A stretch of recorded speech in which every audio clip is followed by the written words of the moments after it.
It feels like 2026 is going to be the year the watch industry finally stops holding its breath. First, 2025 was crazy. We had the most complicated watch ever, the Rolex Land-Dweller, not to mention tariffs. We had it all. We're firmly past the post-pandemic exhaustion period. We survived all of the bubble talk, and we're entering this period that I think is going to be defined by something else. But first, one of the best ways to do watch predictions is to look at anniversaries, because we know that no watch brand can resist a good anniversary. This year, we've got one of Patek Philippe's most important anniversaries, Tudor's 100th anniversary, and even a big Rolex anniversary. So here are 7 predictions on what to expect from the year in watches and watch collecting. Before we get to those predictions, my name's Tony. I write a newsletter all about watches called Unpolished. I started it about a year ago after spending 2 years at Hodinkee covering watches all across the world. I started it because I wanted an independent newsletter, podcast, and now YouTube to cover watches in my own way. Sometimes we get so caught up with new watches and new releases that we forget to zoom out and think about the perspective, context, what it all means, what's important and what's not. So Unpolished is all about taking that step back, thinking about history, context, analyzing things like wearability, and looking at the real stories behind the watches. If that sounds like your speed, stick around. Okay, on to 2026. We've got to start here. 2026 is the 50th anniversary of the Patek Philippe Nautilus. You'll recall it was originally introduced back in 1976, a design from the pen of the famous designer Gerald Genta.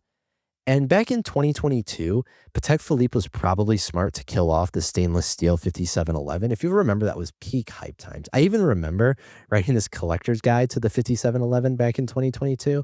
It kind of did give me an appreciation for the subtle variations of what I typically thought of as a hype watch. It does have all of this history, despite all of the stuff that goes around the 5711 that goes around the Nautilus. Since then, we've seen the Cubitus, but honestly, 4 years on, it's probably time for us to see a new Nautilus.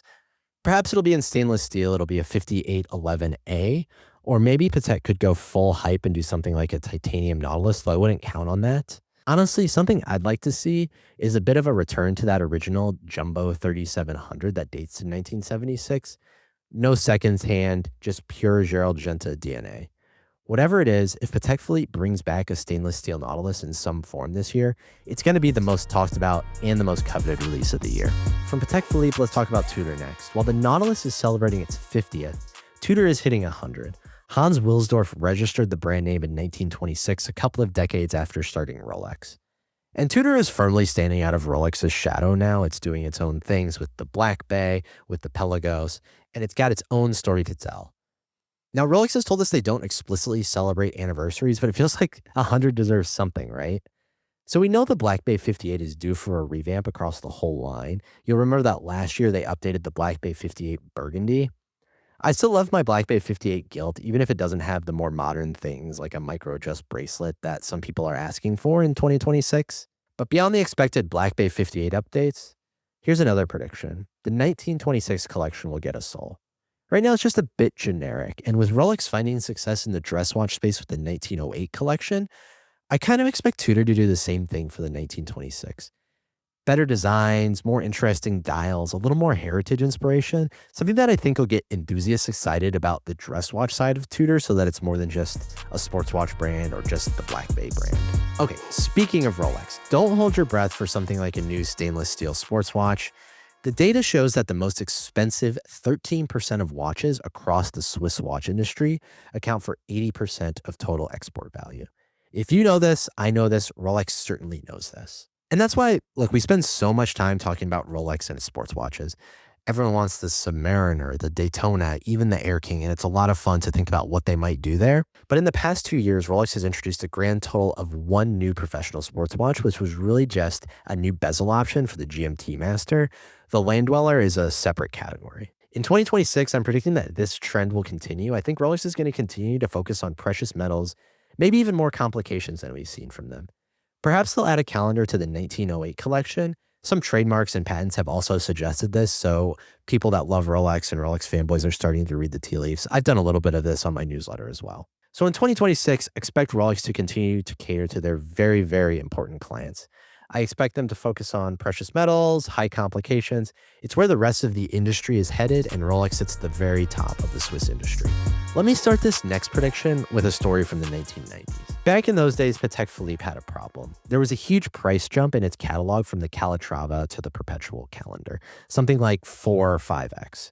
So Philippe Stern, then the president at the time, began developing what he called useful complications. The idea was that these were innovative, user-friendly complications at more modest prices that more people could aspire to. The first one was the annual calendar. This was the Ref 5035 at the time.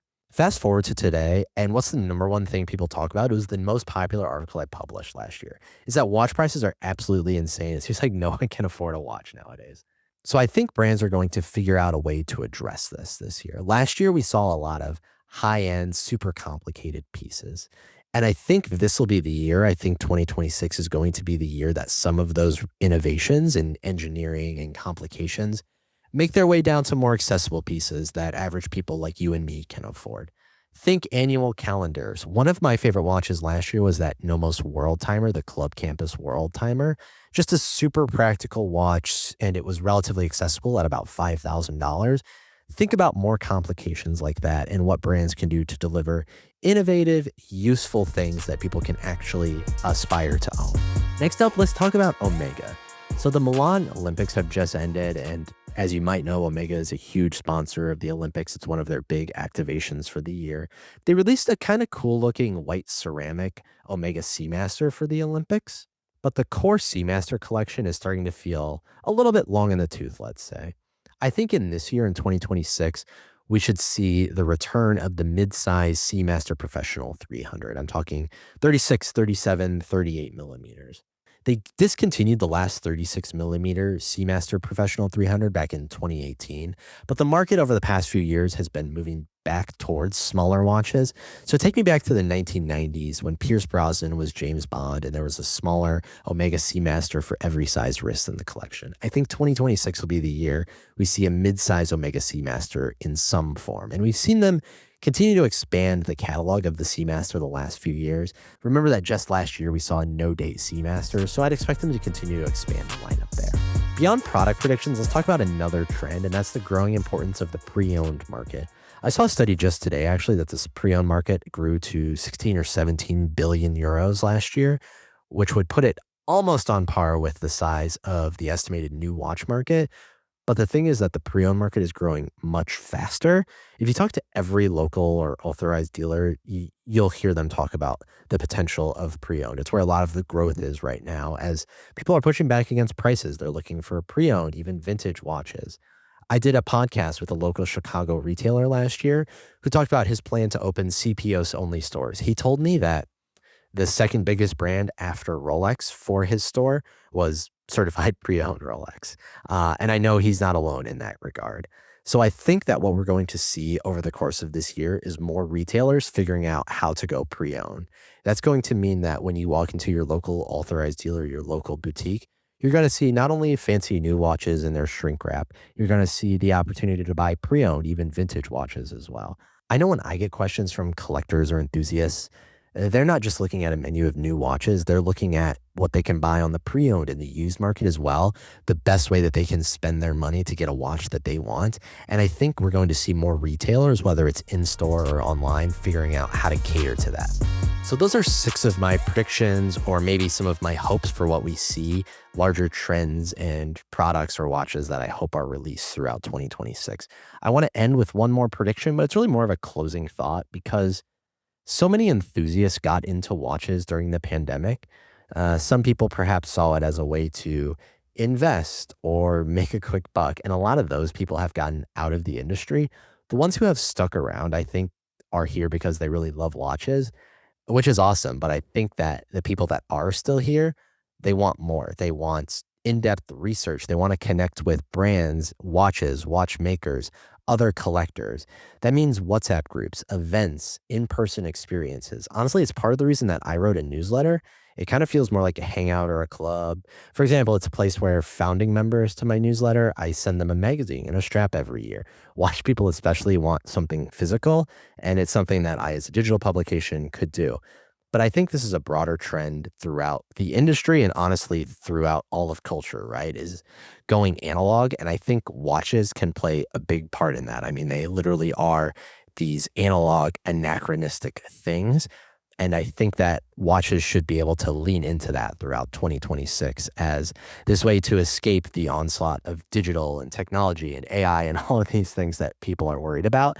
I hope that watches figure out a way to lean into that a little bit more and to be an escape for people in 2026. That gets me to my last prediction. I think this year is going to be the year that the industry as a whole starts to understand that what matters about a watch is understanding the entire picture and how it comes together or doesn't to make a beautiful watch. So here's what I mean by that. Over the past few years, it feels like sometimes watch brands can chase certain things to make people happy.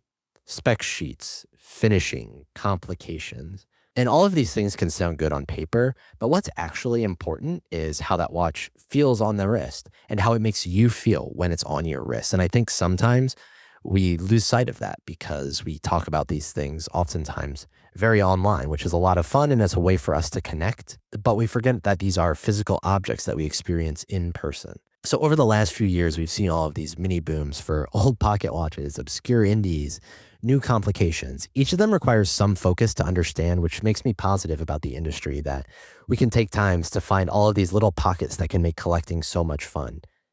And I think we as collectors are naturally prone to that. It's what we love about watches is being able to get absorbed into these rabbit holes and these details, figuring out things that make us happy or that we enjoy that others may have not discovered yet.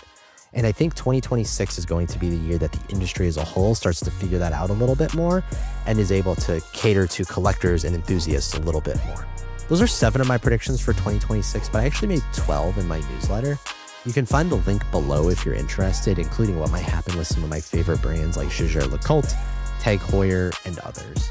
This is also my first video for the channel, so make sure to hit the subscribe and like button and let me know what you'd like to see from this channel for the rest of the year. Thanks for watching, and I'll see you again in a couple weeks.